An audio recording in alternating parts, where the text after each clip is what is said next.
Alright, welcome back.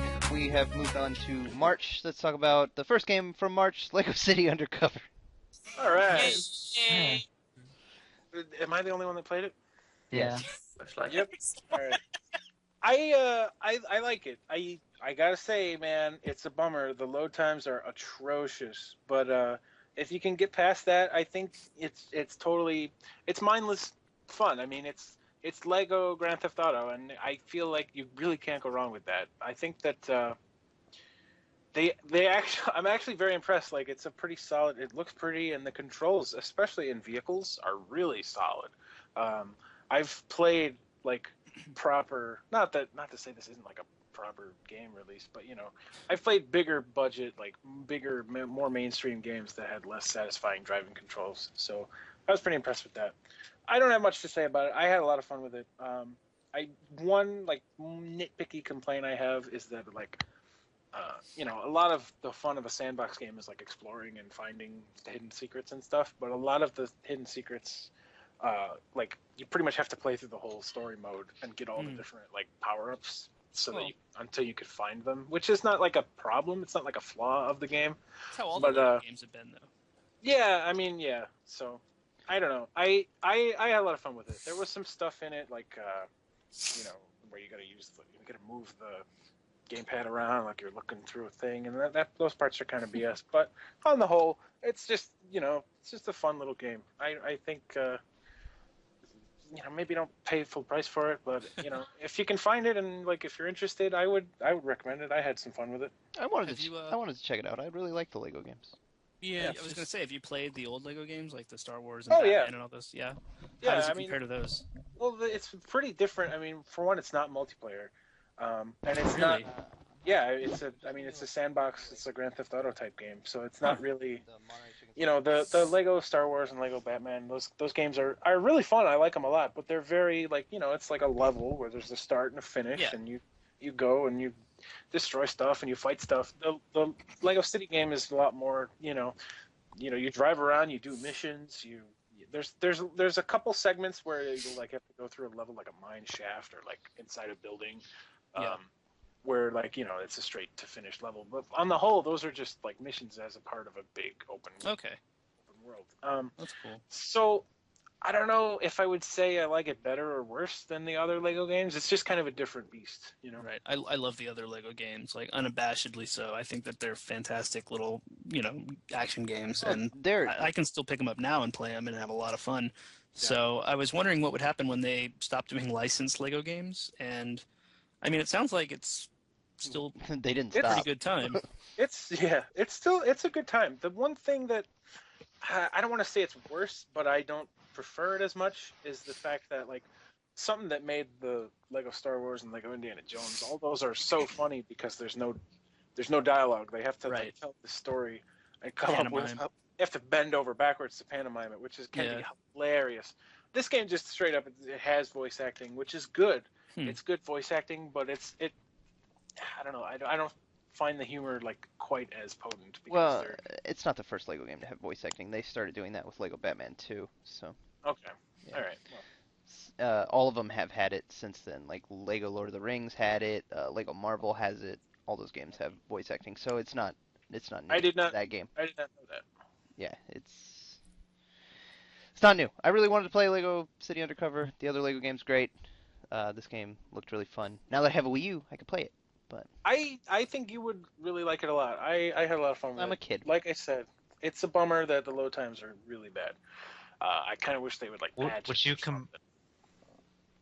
Actually, how would you compare the load times in Lego City Undercover to a certain game that came out in 2006? Well, first of all, that's not fair because nothing compares to that. But if you want a more little in-depth thing, the main difference is that they're less frequent. I would say that they last about as long, but whereas a certain game, you would have to sit through a load screen just to get one box of dialogue and then sit through the load screen again to load up a new area.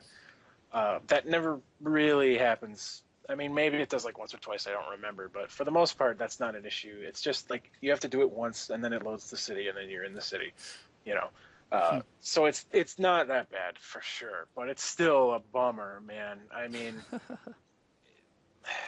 It's longer than I feel it should be. Let's put it that way. Yeah. Let's proceed to never compare anything to that game ever again. Let's talk about. Okay, how about Monster. Sugar for the PlayStation? I wanted to move on.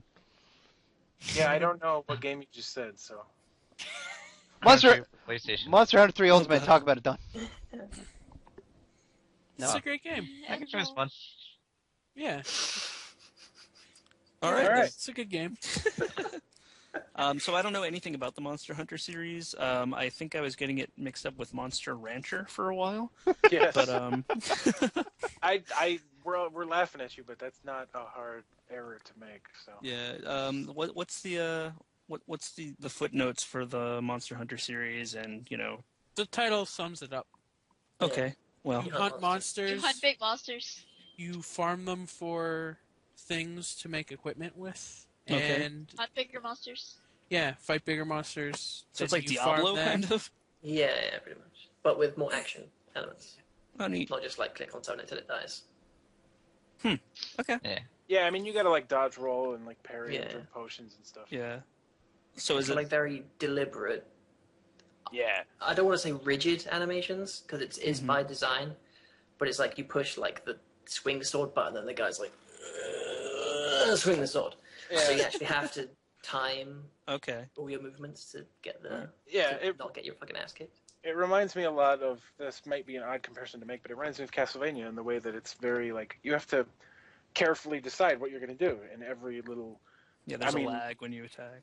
Yeah, every couple of seconds you have to make decisions like, do I roll or do I attack? What am I going to do? So. What system is it for? I don't even know. Wii U. Wii U and Is it 3DS. Wii U? Mhm. Oh, okay. I thought I saw it for 3DS. So, are they the same game? Are they different? Yes, the 3DS version doesn't have online. That's Oh, okay. Or Yeah. Circle Pad. Or Would you say it's Or is HD. it worth picking up? Is it worth picking up for the 3DS? You think? That's like I have the 3DS version and I played it pretty thoroughly. But I had friends to play it with, so that Right. really helps out. That's But a big like part if, of the series, though, isn't it? Mhm. yeah, Yeah. playing with your friends is where you want like Well, I don't What do you have wanna any do, friends, so like. Yeah, that is one of the things about Monster Hunter is it's a very like multiplayer driven franchise. So All right. that might. if you get it, I would say get the Wii U version, but you need a Wii It's U like you need first. to buy it. Wii U, yeah. All right. Yeah. Okay. That's all I wanted to know. This is just me getting game recommendations, by the way. Fair enough. It's a great game. Yeah, they're Alright. good games. They're fun to play. And they take over your life. Yeah, Alright. pretty much everybody I know who likes Monster Hunter has a lot to say about how addictive it is. So Yeah, me and Amanda were playing it for a while. Yeah. I would try to get Josh to play with Yeah. us, but I think he. I didn't want to get too sucked into it. I played a couple times with you guys. Yeah. Once or twice, but Oh yeah, We like got for other stream. people to play with us. Yeah. Not just Josh. mhm. Yeah, we played it on stream more than a couple of times. Yeah, I've seen it. Oh, that's I've right. seen you guys play it. You fought a giant fish thing. Yeah. Oh, Flessia. Oh god, I hate that monster. Fucking hip check. I don't know what you're saying. Words. I'm gonna assume he slammed into the side of him. Mm-hmm. I thought he was calling us something. Oh. Whoops. Anyway. You're all anyway, hip checks. Son of a Whatever bitch. that means. I'm hip. If I had one. Oh, something I should mention about Monster Hunter 3 Ultimate is that it's actually a expansion of the Wii game original. Monster Hunter try. Oh, neat. Yeah, Monster Hunter Try. Yeah. This So is you great. buy the expansion to the Wii to get the expansion to the No, it's like its own. No. Ba-da-ba-ba-da-ba. You set him up. You set him up. You Yeah, I did. You set him up. You racked him up, and he knocked him down, man. Yeah. Man, you can't leave an opening like that one. The game is made by Capcom, so it's kind of like a arcade edition for Monster Hunter. But like, there's way more content. There's so many more monsters. Some of them are like taken from older Monster Hunters. Yeah, reusing assets.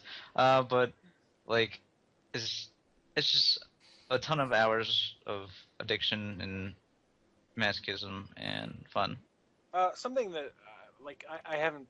This is another one where I've only played the demo, but I think that something that nobody mentioned that I think is a little significant is that like in Monster Hunter, there's all these different weapon types, and all of them are, they require completely different sort of mindsets and skill sets, and it's kind of like everybody has there's going to be a weapon that everybody will naturally gravitate to and that they will feel the most comfortable with, and not even having played the game, I think that's a pretty cool like design element of it.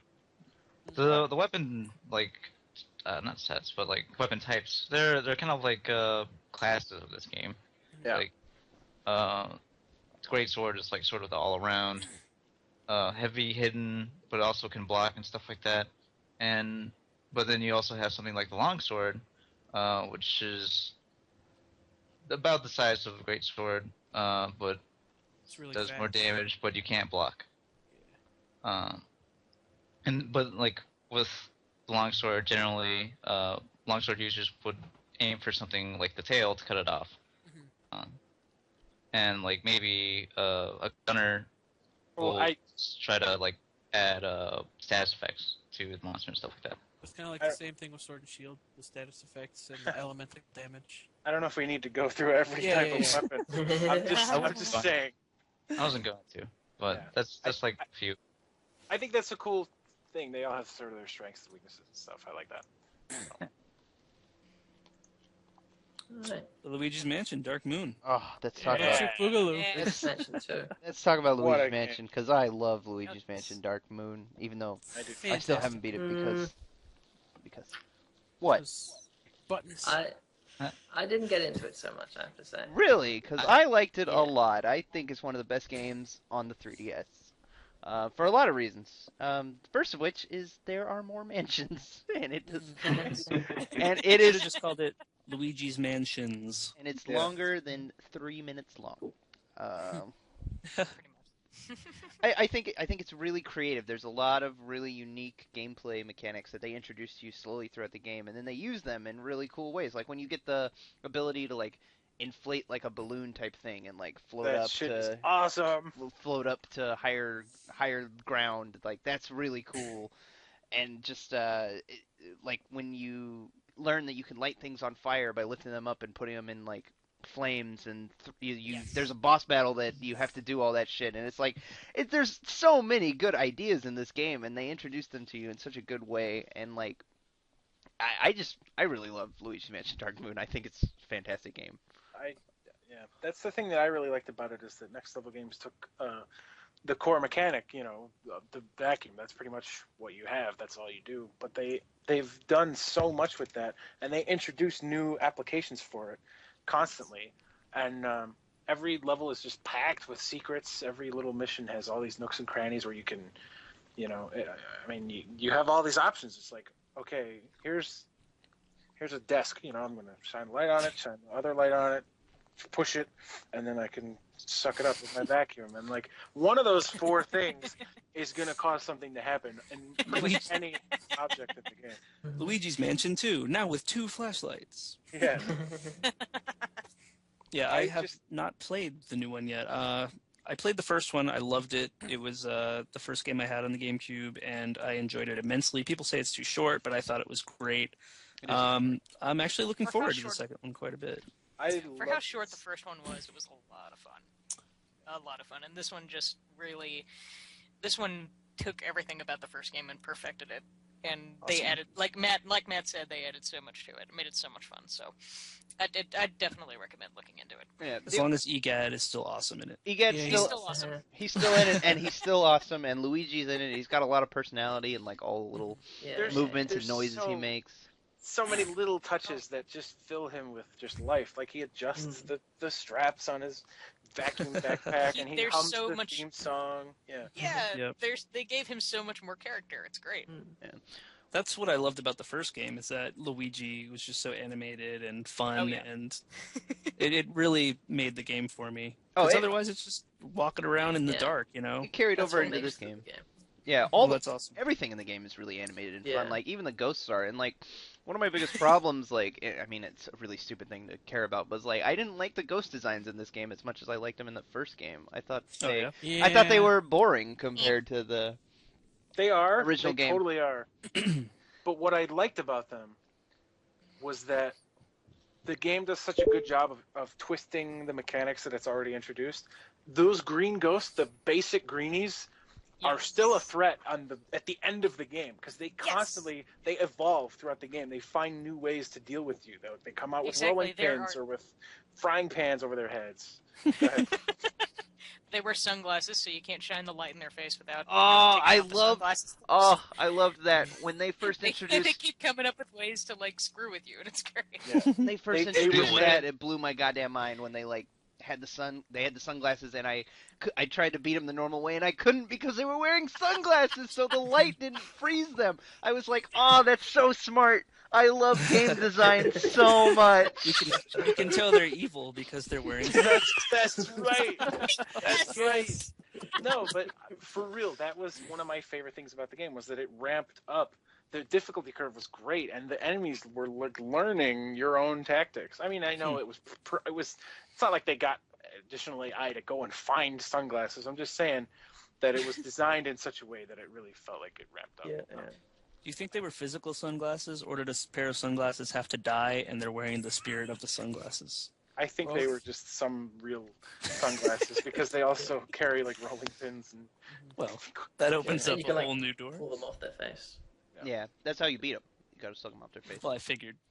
Yeah. But if they you really suck. What I wanted to get you to offer a little bit more, Phil, on maybe why you didn't really like it so much. Can you articulate that? Nope. Probably my major gripe is it's split. Every match is split into separate missions, Mm-hmm. and That was a common complaint. Yeah. I don't have a problem with that, but I'll explain that after you're done. Yeah, let him finish. it's sort of because it has like mission structure. The levels they're not as open as I feel they should be. Like you start off outside a mansion and you explore every nook and cranny and you get like 300 gold pieces or whatever. But then like and there's a mission 2, you can still go back outside, but there's not necessarily any reason to.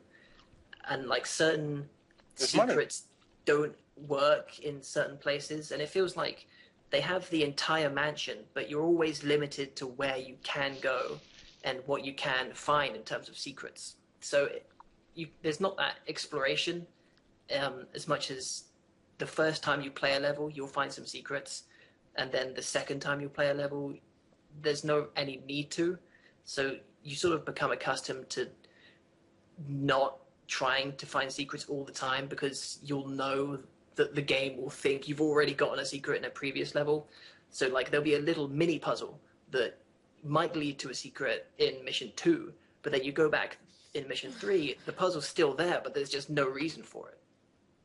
Well, and because it's got like time-based limits as well, so the game wants you to keep playing it to like master it, but the way that the game is set up, it feels like it should be like Luigi's Mansion 1, like open world, not necessarily open world, but like open mansion. Like explore where you want, collect the money you want, and at the end, if you've got enough money, Luigi will get a nice big house. But now it's just like, oh, do like these 3 rooms as fast as and good as you can to get a high score, and I don't like that as much. But I can see why, in terms of handheld play, you might want to shorten the limits. Yeah, but I didn't like it as much as the alternative. Yeah, that's why I didn't have a problem with it. I think that that's totally fair, but yeah, like you said, I think it's more appropriate for a handheld game. And what I ended up really liking about it was like, in the first Luigi's Mansion, you know, we joke about how short it is, but it's going to take a good 2 hours, you know. It took us 5.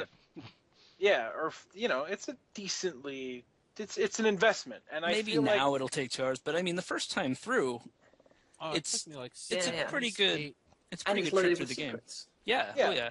Yeah, but what I'm saying is that I found myself much more likely and willing to replay like a 30-minute chunk and find every little hidden thing within it than I was to replay the entire, 2 to 5 hour Luigi's Mansion. Yeah. To try and beat my high score. I found myself more interested in finding secrets, which I guess is the opposite of what you found yourself. So. I'm on Phil's side with the whole secrets thing. Yes. I mean,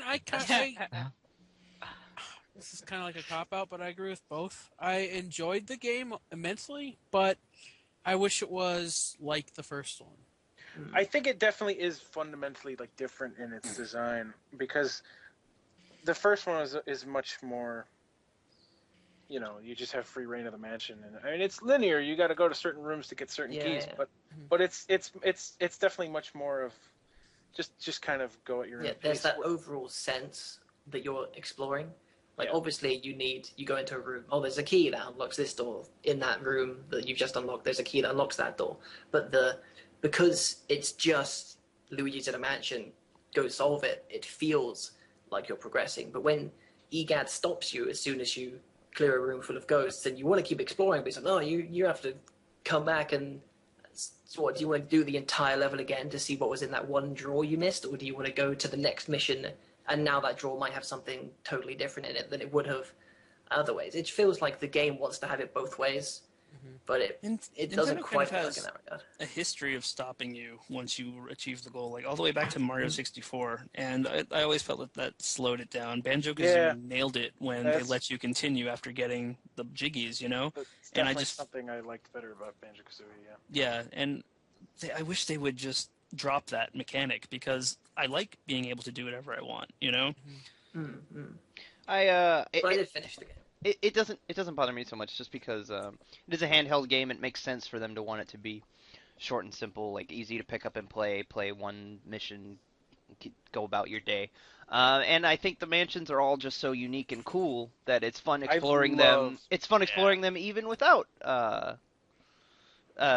you know, having the full mansion to explore all at one time. It's like something I think is worth mentioning is that usually the last mission in every mansion gives you free reign of the whole. Yeah, you do tend to go through all of it. By the last one, I don't mean, because every mansion has like a boss stage at the end of it, and like that one, it's like the boss room, and that's it. But the one, like the last mission that has you actually doing things in the mansion, usually gives you free reign of the entire thing. So I could see your complaint. I think it's completely valid, but I don't know. I guess it depends. Like, is it worth it to you to slog through, you know, the 3-room missions to get to the mission where you do have free reign? I could see how that might. Yeah, but when you get that free reign, if you want to go like gem hunting or you want to get a high score, you can only get a high score for that mission. So certain treasure secrets will just not be there. It's like they have the entire mansion, but you only play it a room at a time, if that makes sense. Mm-hmm. Yeah, I could see that. I think that's, you know, within that room, you know, Luigi's he's chasing its shadows, and Toads are running, and they're like got little squeaky shoes and stuff. Yeah. So like that part of the game is worth playing, it's if very not polished. for the game itself. Do you think it would have benefited from some kind of mechanic like in Mario 64? I don't know if this was included, but what is the money for in Luigi's Mansion? Upgrades to the vacuum and your lights. Yeah. Okay, so you can upgrade it. So what if you had to pay to open up new areas? So you could play, instead of having it mission-based, it's like you start in one room and you get all this money, and you can like buy something to open up new rooms as you go, and you can kind of play it at your leisure. They should make that free to play Luigi's Mansion. Game, but I would really like that. I think that would have probably been better, but I think what we got, I was absolutely satisfied with. Yeah, the only problem I had with the game was forced gyro controls at certain aspects. Yeah, there are times where you have to use the gyro, and I feel like it just doesn't work the way they want it to. Like, there's parts where you'll have to like walk across like a plank, like in like an attic. You have to walk from one room to the other, and otherwise you'll fall down a pit, and you have to like use the gyro controls to balance Luigi, and I feel like it never worked the way that they wanted it. Well, like that feels to me like you have to not use the gyro. Well, yeah, but then you just you just hold it in your hands, and it's like, okay, I'm not holding it like shaking it from left to right. Just hold it like a fucking normal person, and Luigi will jump across. That's fine. Yeah, I mean, I understand what you're saying, and you have to hold it like perfectly still. But then, like once he starts tipping or whatever, you try to move it, and it just doesn't work. I don't think that it works the way that they wanted it to, and I really don't like. never had a problem. I don't like force gyro or waggle or anything on anything. Consider me old school, but motion controls just aren't for me for the most part. No, So me neither. No, I don't like any kind of force gimmick. That goes for Mario Galaxy, where you have to balance on the balls too. It's just I don't like it. No, I don't either. That's fair enough. Yeah, that's nuts. Yeah, but otherwise, I think Luigi's Mansion is one of the best games I played this year. So Yeah, Luigi's Mansion was a lot of fun. I'm not going to deny that. yeah, I'm really glad that they gave us another Luigi's Mansion game because it wasn't actually something I thought that they would do. Yeah, it was really it was cool. out of left field for sure. Yeah. After all these years from the first game, it was cool to play another one. That I'm sucker for it. So. You're Luigi, bitches. That's right. Anyway, I don't own Luigi's Mansion. I borrowed it from a friend and didn't play too much of it. I don't know. I guess it was just playing something else. But I didn't get really into it. I don't have like a specific reason, like Phil does. But I did play a lot of the multiplayer, and that was fun, at least. Yeah. It is pretty cool. You wouldn't really expect it to be, but it's got like randomly generated like mansion floors for you to like scour and find ghosts. It's pretty fun, and it's the best kind of multiplayer because you can play it single player. Pretend Yeah, friends. you try getting some of them red coins in the single player. It's fucking impossible. Oh it's yeah. no longer multiplayer if you're playing it by yourself, Ricky. But, no, I know. But yeah, that mode is surprisingly fun. Yeah. It's like an arcade mode of Luigi's Mansion. Yeah. It totally is. That's a good way of putting it. Interesting thing to note, like I downloaded like a download play version of the multiplayer, and I was able to play online with everybody else here. That's pretty badass. Yeah. I must say. Yeah, you wouldn't think they would let you do that, but they did. And you know, you just keep it closed. Don't ever turn off 3DS. Got Luigi's Mansion forever. That's pretty badass. That is the pro tip. Thanks, man. Now we're gonna get a cease and desist. Why? I don't know. Getting around copyright. You just wanted to make that joke. I guess. Shut up. I was gonna say something and now I'm distracted, so I don't remember. Anyway. I want to talk about BioShock Infinite because I want to hear. Do you really? I want to hear what Phil and Ricky have to say about it. That's why I want to talk about it. I've been waiting for this for like a week since they brought it up. I want to know why Phil didn't like it. It's one of the like game of the years for so many people, and I want to know. So talk about it. I want to know too, but I can tell you now. I kind of have some ideas, but I just want to say before we start that I'm kind of cheating because I didn't actually play it until 2014. Oh, that's fair enough. Don't worry about that. Don't worry about you're that. welcome. But it came out in 2013, so I can talk about it since we're so late doing this podcast. But yeah, I enjoyed it quite a bit. I'm glad that I played it. Thank you, Matt. And why don't you give your side, Phil? You did not enjoy it so much. Oh gosh, it's hard to know where to start. I definitely So much wrong about it. Phil has actually talked to me about this before, so I've actually heard Phil's side before. Well, but I can't explain it to you guys. That'd be it's. Oh gosh, well, go ahead. Give your side, and then I'll see if I can. All right. Organize my thoughts. I'm not trying to like change your mind or anything, but I enjoyed it. I think that I noticed a lot. I'll just start here. I saw a lot of people complaining that you can only carry 2 guns at a time, and personally that didn't bother me at all because in the first BioShock I found myself only ever using the machine gun and the shotgun, which are basically the guns that you don't need any skill to use. So, in this game I just carried the machine gun and the shotgun, and it got me through the whole game. And something that I really liked about Infinite was that they give you a melee weapon. Like, you don't have to switch to the melee weapon, you just have it. There's a dedicated melee button. I thought that was a lot better. And I also, the other thing I liked about only having 2 guns at a time was in the first BioShock I found myself often like needing to go to a certain gun, and I would have to like scroll through the other guns that I had, because it's like you just press one. There's just like a dedicated like change button. You can't go like left or right through the cycle. You have to go until you get the gun that you want. Yeah. Well, PC Master Race. All you need is no problem.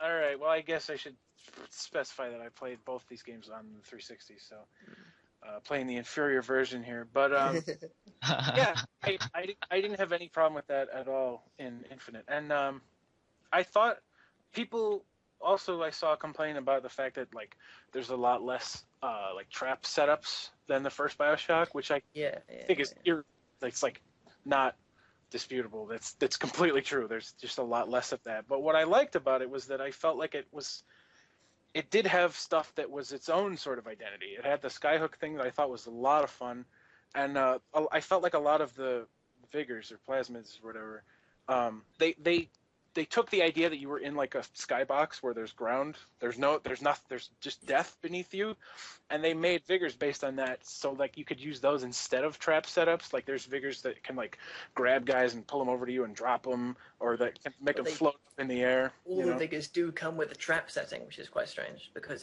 they are totally useless. It is completely useless. The AI is just not set up to like try and get you, so they will never ever step on a trap unless you drop it right on their face, in which case you might as well just shoot them with it. Yeah, you're absolutely right. The trap settings on the vigors were useless, but I didn't find in the first BioShock when I would do traps, they would more be environmental, like I would electrocute water or oil on fire. And like there's like one or two spots in Infinite where there's like, hey, there's oil on the ground here, you can use fire, and then for the rest of the game there's none of it. So I definitely, if that was like what you liked about BioShock 1 or 2, which I never played, I could see why that would I could see why that would turn people off though, but personally that wasn't what I liked about BioShock 1, so it didn't bother me that it was missing. I just liked the really rich setting and atmosphere and characters and stuff. Like I'm not a big first-person shooter guy. I don't really like shooters, so it may very well be that because I haven't played a lot of shooters, that BioShock Infinite and BioShock 1 are in fact not doing anything that exciting in the shooter genre, like anything that fresh or new. I wouldn't know because I don't play a lot of shooters, but I had fun with both of them. I'm glad that I played them both, and that's pretty much it, I guess. Sure. As in regards to like the gunplay, and this is sort of like overall the way that the game is structured. It's, I don't want to say more Call of Duty like, but it's more Call of Duty like.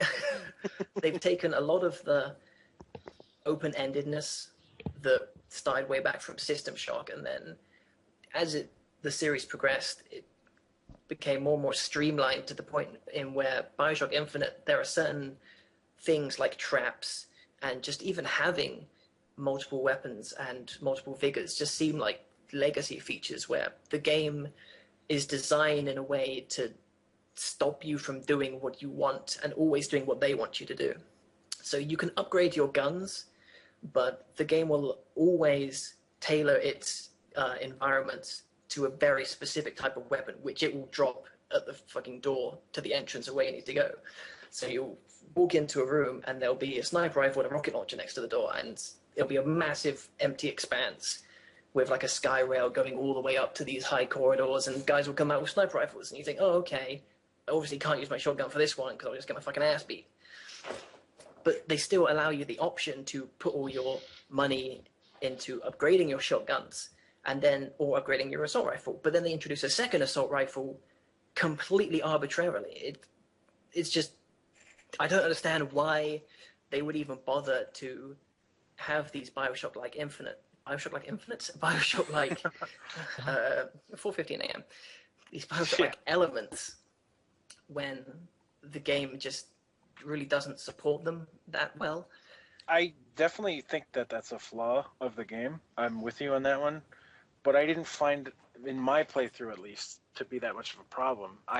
Like I said, the machine gun and the shotgun and just punching shit carried me through the whole game. I found all the gear that, like, it's like when you kill someone with a melee, you get health back. When you have like, increased melee range, you have, I decked out my character in all this gear that made my melee like super broken, and all I would ever do was just, find a way to get up to him and zap him with shock jockey and then just punch him in the face. And like what I ended up really enjoying was like, and the really shitty boss levels like the ghost or the tower defense thing at the end, those are both god awful, by the way. But what I liked is that in both of them, like when I was almost dead, I could just like, oh shit, I gotta find somebody to punch in the face, and I would find somebody to punch in the face, and I would get health back, and I found that fun. I also found it fun when Elizabeth would just throw me shit to use. She would, here's some salts. She only ever gave me salts, but occasionally she would have ammo or health, and like I think that was a neat mechanic. It energized, for me at least, up above just basic, sniping stuff. Like you had to kind of, you had to, it was advantageous to make use of whatever. And sometimes you couldn't find stuff, so you had to work on your own, and you had to find a face to punch. I thought it was pretty fun to play, and I don't even really like shooters, so I don't know. Sure. But I definitely see what you're saying, and I think that though I didn't encounter that problem, that problem exists, I think is a pretty big flaw. So yeah. It's sort of, I'd say it's like fast food for video games. You don't need a lot of preparation. You can just like go in and it's a corridor shooter. There's a guy, shoot him. But like knowing what System Shock and what BioShock can be, and seeing like the small elements where either they wanted it to be more expansive or more open-ended than it was, or they just thought, well, we're going to have that because it's BioShock. To the detriment not only of like the gunplay, but of like the overall package of the game. Like Vigors have place. They're just there. Yeah, in the world. Like you're absolutely right. Plasmids were a core part of BioShock. Not just in the gunplay, but in the plot as well. Yeah, they were representative of like the fall of Rapture and stuff. I completely agree. And in Infinite, they're just there because they're just there. It's a BioShock game, so they're there. But I don't know. I still think that blasting lightning and fire at stuff is fun. I had fun. Sure, it's more mindless, I'd say. It is. For that, we get to the story of BioShock Infinite, which is mindless as well. Here's the thing about the story of that game. I totally had Dark Knight Rises syndrome with it, where it really entertained me, like as I was playing it, and like a couple hours and days later, I'm like, wait a minute, that was really stupid. So exactly. I get that, and if that like soured the game for you, I completely get it. But it didn't ruin it for me. It definitely hurt it. I'm not gonna act like the story's not nonsense. But well, as I was playing it, I thought this game should be two separate games. It should be a Call of Duty clone with magic lightning bolts, and a totally separate like adventure game. But then the game of exploring the world and listening to all the audio logs and discovering what happened in the story, and there's time travel involved and alternate universes and stuff. So you think, oh, this is going to be quite complex, but immediately, like the very first question you'll ask about the story will totally destroy the entire story's credibility. Like you can't think about BioShock Infinite story and not have it just instantly fall apart on every level. The thing is, when you have a character who can like create alternate universes in which thing X is not true, it's like you've written yourself into a corner. That solves every problem, and they like you can't go anywhere from there. So like I completely get it. And there's so much potential. I feel like the first 30 minutes are so good, where you don't have any guns. You don't have to fucking worry about ammo or anything. You just walk about, and there's there's blimps coming in, and floating cities are connected by sky rails and stuff, and you really want to learn more about the world, like you learned about Rapture in BioShock 1. Yeah, I agree. That was great. But then the player dude walks up to a massive sign that says, "We shall identify the devil by the sign AD on his hand," and the dude looks at his hand and it has AD on it, and he goes, "Oh well, never mind." And then 2 minutes later, someone looks at his hand and goes, "Oh, you're the devil, mate," and then just fucking all hell breaks loose and it turns into a mindless shooter. It's like there's so much potential for a good story, but they just had no fucking clue what they were doing. Yeah, Elizabeth is a really cool Disney princess who can create alternate portals to new dimensions, but she can't use them because otherwise there'd be no fucking video game. So the very first time you see her, she opens a portal to France and then closes it immediately, and the rest of the game is spent trying to get her to France. Is lightning What? there? Yes. Lightning shows up at the end. She's in Paris for some. I completely agree. Like I said, the story, when I was playing it, when I was wrapped up and I was like invested in that world, I was like, man, this is really great. Like as soon as immersion was broken and I was like done with the game and I was like, that was a fun game, I thought about the story, and you can't do that with that game because the whole thing falls apart. You're like, hang on, that was fucking stupid. It's a problem. I will acknowledge that, but it didn't ruin. I feel like it's insulting to the player. I feel like it's a game that presents its story with absolutely no foundations. Just like, hey, this is really cool, right? And then it presents its gunplay with absolutely no foundations. Like, hey, this is really fun, right? So when you're playing it, you don't notice how bad it is. But then once you're finished, once I was finished, I felt like the game had like cheated me out of a good game. Like they said, hey, it's Bioshock Infinite. It's got, it's a wonderful world in the sky and shooting laser beams. And then like that was not the game I played. I played some stupid bullshit with a dude who can't notice to fucking cover his hand when it tells him that he is the devil. It's a stupid game, and I don't like it. All right, that's totally fair. But I enjoyed it. I had fun with it, and I'm glad that I played it. It's not like my game of the year or anything, but for what I got, I had fun. So. Phil, I remember you saying that, like when we had talked about this like a long time ago when you first played the game, you said like about the audio logs, you would like try and listen to the audio logs, but then immediately Elizabeth starts talking. Yeah, stuff like that, or like the gunshot noises like would drown it out and stuff. Yeah, like it's just bad. It's like all the production values are there, but not the production itself.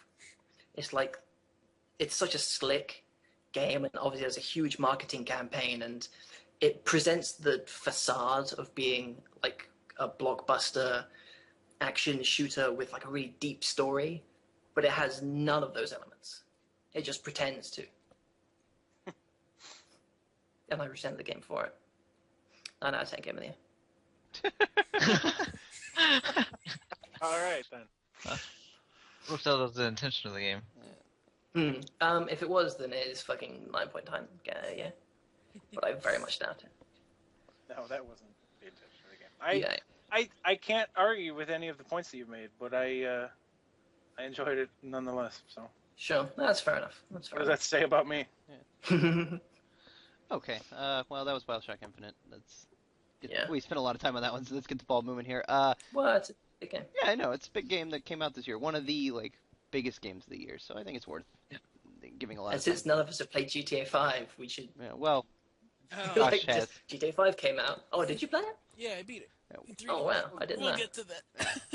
I didn't know. Let's talk about Tomb Raider. I really wanted to play Tomb Raider. In fact, I got it for Christmas. It's just I've been wrapped up in the Wii U games. I'm gonna play it next.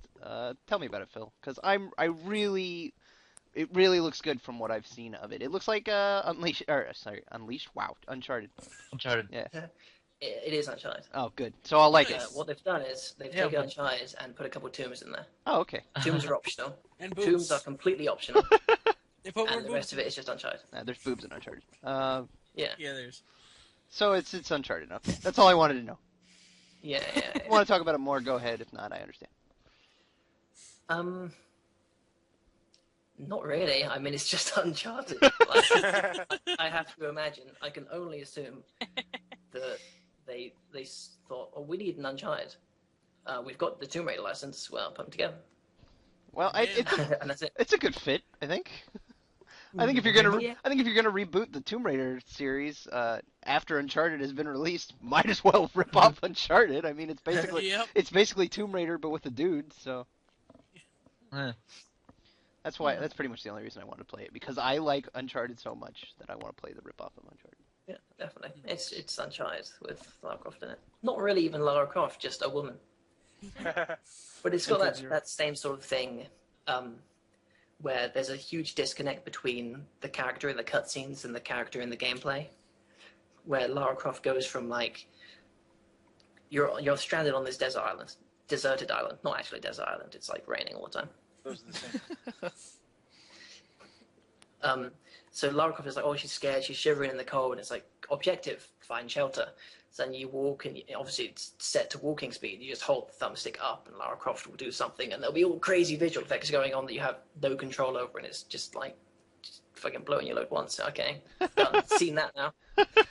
And then it's like, immediately afterwards, it's like, you got assault rifle. Headshot, 50 points. So it's playable, but it's not a whole lot to it. It's Uncharted. All right. Well, I love Uncharted, so that's all I wanted. 8.9. Yeah, that's all I wanted to know. Harmonite. That should be a short one. Yeah. Yeah, I liked it. It's a pretty good game. Sometimes I felt like some of the notes didn't match up with the action you were doing on the screen. I agree, which is like critically important for a rhythm game. Mm-hmm. But I had fun with it. Yeah, I especially appreciated the Pokemon levels they threw in there. Of course you did. Well, I mean, they're very good stuff. No, it's something that I really liked about the game is that it's so like unabashedly cute. You know, everything about it is just it's cute. It's Yes. cute. It's a cute game. I like that Game Freak made a game that wasn't a Pokemon game. I appreciate it. It's I still got a lot of Pokemon in it. Yeah, it does. Yep. Well, they wanted to get some sales because nobody bought Drill Dozer because it didn't have Pokemon in it. So I wanted to try that game. Drill Dozer is Drill Dozer's fantastic. great. It's one of my favorite. It's pretty fun. GBA games. Like, it's fantastic.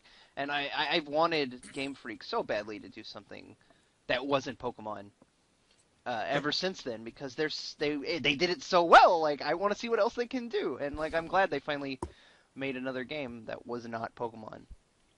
So They should reboot Pulse Man they should. and base it on Rotom. No. No. What did I just say about Pokemon, Josh? What did I just say? I was making a joke, damn it. Yeah. So Harmonite's cool. Developed by Yeah. everyone's favorite developer, not Pokemon. Game Freak. I enjoyed it. Yeah, it's good. Would you compare it to Runner 2? It's very similar. Yeah, they're kind of running platformers, side-scrolling, where you don't have control over like the speed at which you run or anything. You just have to jump and avoid things, or hit things. In Harmonite's case, yeah, they're very similar. I definitely think that they're very different though as well, because Runner 2, like I said, it's very ambient and like ethereal sounding, and most of the sounds are based on like your own actions. And in Harmonite, like your actions do make sounds, but there's still like a music track playing over it. So your actions are more like designed to complement the music rather than to create the music entirely. So it's a different kind of beast, but it's very similar gameplay. So they're both good. I don't know that I really have a favorite. I didn't beat either of them, but I got pretty far in both of them. So Theme of the night is I didn't beat it, but yeah, right. I beat Bioshock. That's the first one that Beat you Harmonite played. either. That's the first one you I played. beat Luigi's Mansion Oh, and Fire Emblem. All right. then. Fair enough. Alright. Fair enough. Okay. Let's move on to April, where we only have one game in it, and that is Guacamelee. that's a made-up game. You made that up. I did not make that up, It's real. It's That's real. April It's- Fool's. and it looks awesome. And I bought it, and I haven't played it. And I'm pretty sure Don got it. I'm pretty sure Don got it from me. I'm pretty sure Don got it from me too. Yeah, I did get it from you, so Again. You're welcome. thank you, Matt. Glad It's somebody played it. like- Yeah, I haven't beaten it yet because I was playing it with my brother. Oops. And Shut up, it's David. a lot of fun. What? I heard you snicker when he said I haven't beat it yet.